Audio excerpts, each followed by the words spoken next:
Blog Talk Radio. Welcome to the Institute for Personal Development, Kriya Yoga Ashram, where total consciousness is the new frontier. Kriya Yoga is union of the individual with the divine. Join us as we explore the practices to initiate this process. Good afternoon and welcome to Voice of Yoga. My name is Lisa Winton from Institute for Personal Development. We are located in Hampton, New Hampshire. And with me is Swami Jayananda, founder of Institute for Personal Development. How are you today, Swami? I'm doing pretty good today. Awesome. Well, we're glad you could make it to our show today. What we'd like to do is ask you a few questions, maybe turn it over to some questions and answers period for our listeners. Does that sound okay with you? Oh, that'd be great. Well, I guess what we should start off with is our listeners may want to know from you, your opinion, what is yoga? Yoga, on a very simplistic level to me, is union. It is the union of the individual with the divine. And from there, it can open up into just about anything anybody thinks it is. I think that's one of the things that I discovered about just the term yoga is that it is become such a very broad topic. Even though there are many different uses for it, I think the ultimate use of this practice or this science is what they used to call apotheosis, this process of the human becoming divine, this process of an individual becoming an adult, this plight of consciousness, where we go from unconscious awareness to self-conscious awareness to superconscious awareness. And to me, yoga is a game plan to initiate this process. Everything we do at Institute for Personal Development really revolves around yoga as intended to do this. And then, of course, anybody can modify the system and accommodate personal goals and objectives, because there are numerous applications to the practices of yoga. Now, what is the difference between, I know you have found Kriya Yoga. What does that mean to somebody who's looking for a yoga program and they've done some other kinds of forms of yoga? How does yours differentiate from some of the other styles, if you will?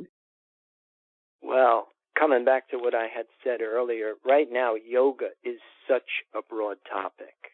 I liken it to the subject of mathematics. See, under the heading of mathematics, on one end you've got arithmetic, and the other end you've got calculus. And in between you've got algebra, geometry, and trigonometry. And under the heading of yoga, you can actually have somebody who goes for a weekend intensive and comes back a certified yoga teacher. And on the other side of that, you have people who have systems for attaining enlightenment, for actualizing this experience of apotheosis. And in between, you've got varying degrees of understanding of what your instructor thinks yoga is. So when you are looking for yoga instruction, one of the things you might want to do is research the degree of learning or understanding that your instructor has, because your experience of yoga is really going to be limited to the understanding of your instructor. And one of the reasons why I chose Kriya Yoga was because it's what we call a traditional system of yoga. And what makes a yoga system traditional is that it has a lineage. The mysteries of the universe have typically always been handed down verbally from teacher to student. And so the concept of a lineage has a way of preserving maybe the integrity of the information you will start to impart in your instruction. And so that might be one of the things that you might want to look at is the system of yoga that I'm using. Is it traditional or is it some self-made system, which, is common. And again, it doesn't necessarily mean that these traditional systems are going to be any better than a self-made system. But when you are researching yoga, I think it's important to understand that when it was codified, when it was written down, it was done so in 8 essential stages. And these 8 essential stages are what make up what we call yoga. Now, what I find is there are a lot of systems that have modified the original format of the codified system and have just taken certain parts and employed them, and they still call it yoga. And that's where it starts to get a little bit sketchy for me, because without all of the pieces, one of the words yoga, one of the interpretations of yoga, for me especially, has always been that it's union. And it could also mean union of these 8 essential stages and how we employ them, because they are techniques, strategies, and disciplines that have intention. They're designed to do something. They're designed to make an individual become this thing called spirit, this thing called divine. And again, if you modify it and dilute it, it will not have the same return. So again, some of the things that you might want to do is look at your personal goals and objectives, because not everybody that practices yoga is really interested in total consciousness. And I totally respect that. But where it starts to fall apart for me is where people teach things in a modified, diluted format, and now they're still promising the same return. Right. And that's where you start to fall into misconceptions, self-deception, and there's a lot of semantics involved in that. It starts to deteriorate into academic intellectualism. So again, the what? Excuse me. So if somebody's interested in starting with a yoga program, what is your recommendation to that person if you want to start a program? Where would you have them start first? Would they start at the first stage of yoga, or would you recommend that they start with an asana program? How would you lead a person into yoga? Well, the way I try and lead people into yoga is I try and get them immediately interested in total consciousness. Because I find that's the part that's the most missing part in the yoga community, period. Most of it starts with asana, postures, physical exercises. It's probably the most popular right now aspect of people's understanding of what yoga is. It's not a bad place to start. Other people may start with meditation practices, which I don't even call them meditation practices. I call them pranayama practices, but where you are maybe doing more of a relationship between the movement in your mind and the movement of your breath, where you're learning the relationship between how you think and how you breathe, can be a really good starting point. The concept of total consciousness, unfortunately, is an all-or-nothing venture, that where you start may also wind up where you're going to end up if you don't have a complete game plan. And then when you start adding these pieces on, then you start to see how these strategies are specifically designed to work together. It's a very tightly knit, orchestrated, coordinated practice that weaves a human being into something completely different than what they were to start out. And so what I do recommend people is, if you have your toe in the water, you like what it is that you're feeling, then to start to research it. Because that's how we break yoga down, that it's a path of action, it's a path of knowledge, and it's a path of devotion. And however you start to assume this practice, how you start to assimilate this information, will be very individual. And a lot of it will depend on whatever your skill is in learning. Because some people are more visual, some people are more audio, some people are more hands-on, tactile. They have to do it. And in the framework of a genuine practice of yoga, you're going to need it all. I don't really know where it is that people start. You start somewhere, and then you start adding it on. How does somebody become an Olympic snowboarder? What moment did you first decide that you even wanted to try snowboarding? It's similar with yoga. And then as you start to immerse yourself in it, then you start to see if you resonate to it. And then, like I say, the thing I recommend people to do is educate themselves, to learn about it. And where I would go would be to the original texts, to the books that it started from, because everything today seems to have somebody's interpretation of something. Mm-hmm. And it kind of has a tendency to distort it. And in a lot of respects, it can even move you way off point. Now, did you find that when you were researching yoga for yourself? Different instructors, and eventually you start to become what I call an educated consumer.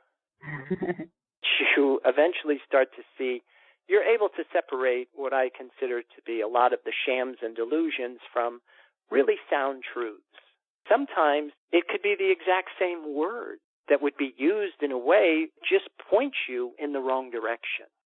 And yoga is just such an exact science. This concept of becoming divine is such an amazing experience, but it's also a very difficult target to hit without very good leadership, without good instruction, because there are so many people who really don't have all of the parts, and they are esteemed in positions of leadership and have blazed paths that are leading people to places that don't even compare to the intended goals of yoga.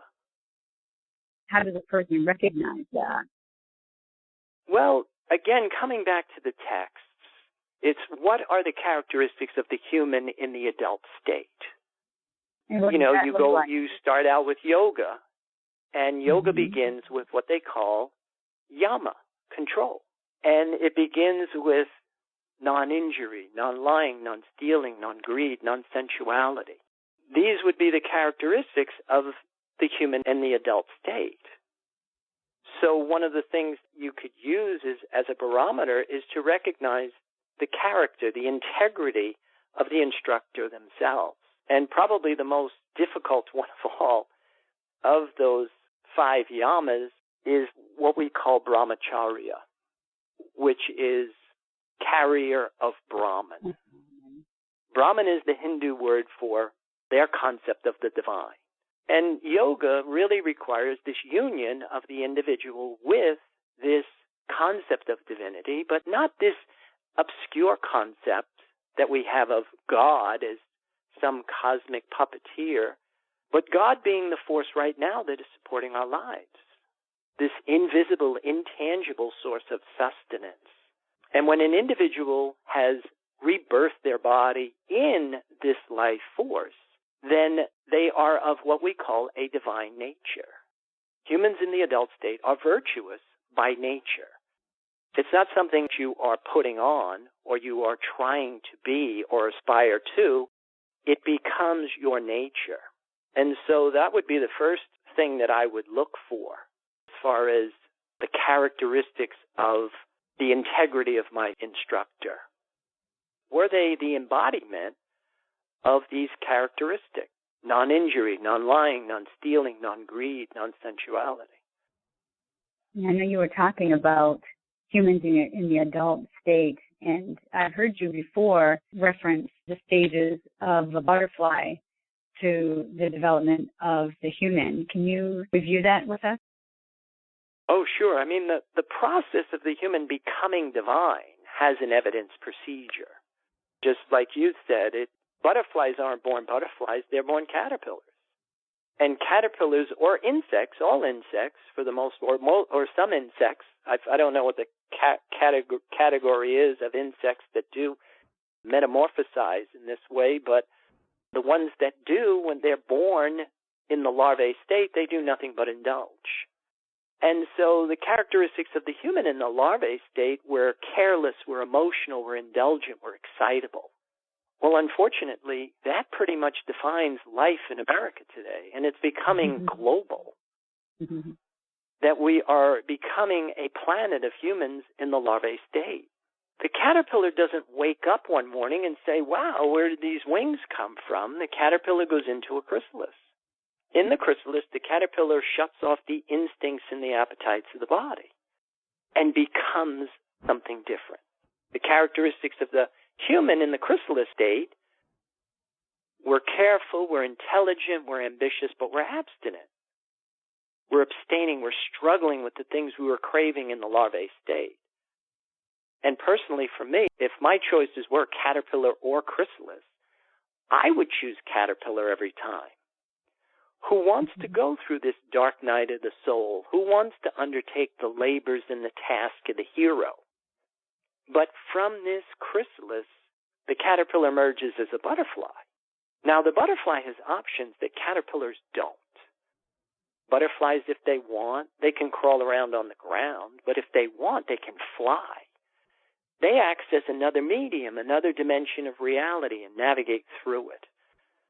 The same is true with the human in the adult state. The human in the adult state, we're carefree, we're wise, we're liberated, we're enthusiastic. Now, on the surface, careless, emotional, indulgent, and excitable is mistaken for carefree, wise, liberated, and enthusiastic. With regard to the actual experience, though, there's no comparison. And those are the things that you want to look for in your instructor. And not just somebody who is charismatic, somebody who has a lot of what they call Shakti or energy. A lot of it is lower sexual kind of energy as opposed to this higher vibration of enthusiasm, which is, again, that's the human that is in tandem with their divinity. And it's a very different experience.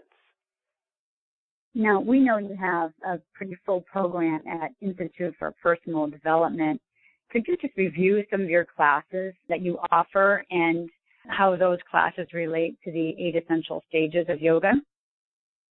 Our classes are basically all modules that fit into this master plan of yoga. We have one class called Human Development and the 8 Essential Stages of Yoga, which is Theory 1. That's kind of like our classroom program where you sit down and you get a grasp of the science of yoga, the magnitude of the science, the goals and objectives, the practices to initiate this process. And that's an 8-week course that runs for an hour and a half each session. We also have what's called an asana program. That was one of the things we developed here at Institute for Personal Development was a Kriya Yoga asana program because for some reason the person who brought Kriya Yoga to the United States, Paramahansa Yogananda, seemed to have left that part behind.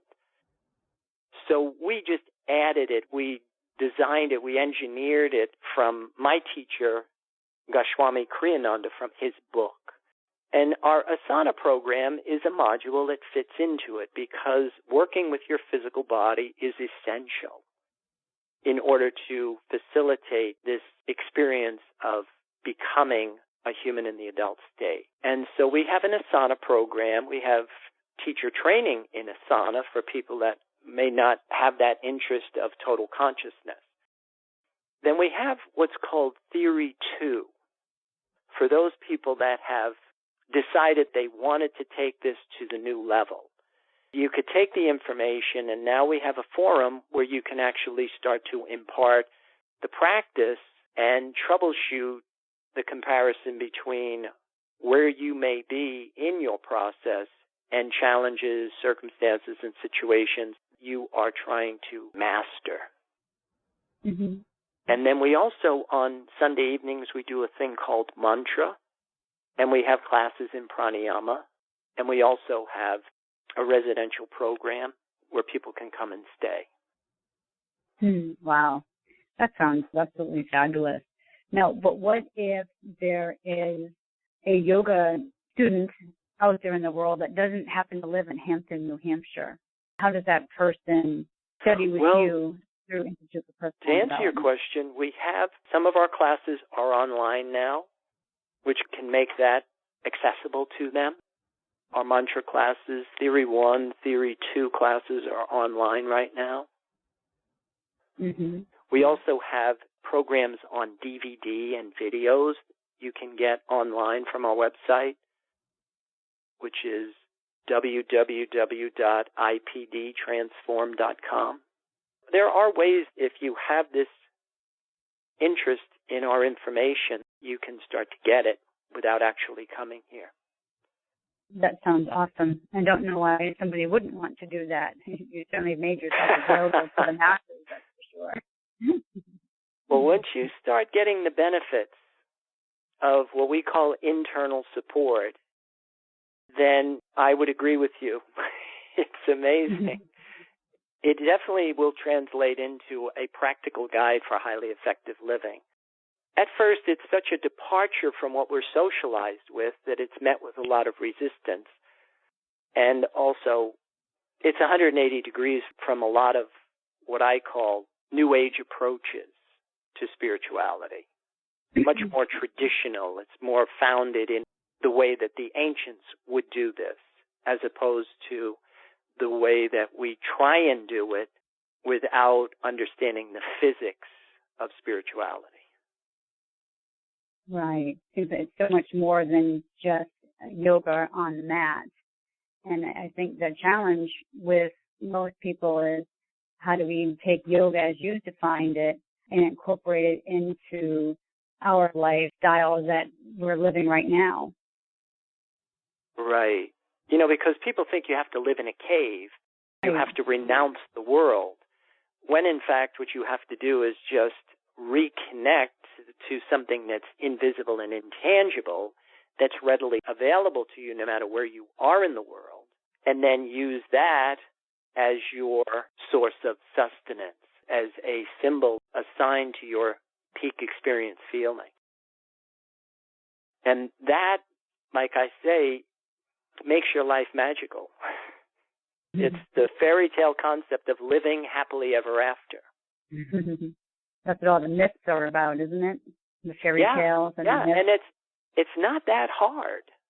Like I say, you've got to be taught how to do it from somebody who can do it. And that is probably one of the reasons why I think they try to keep traditional systems of yoga, because you hand down this torch, this flame of wisdom, of knowledge. Experience and all those things too, I'm sure. We're probably coming to the end of today's show, so. I think so, right. Well, that was a very enlightening experience, and I hope you really shed a lot of light on the topic of yoga to our listeners. And we appreciate you taking your time out to have this conversation with us today. Well, we appreciate you having us. Well, thank you so much for your time, and thank you, listeners, for listening in. Again, thank you to Swami Jayananda for Institute for Personal Development. My name is Lisa Winton, signing off, and namaste to all of you. Namaste.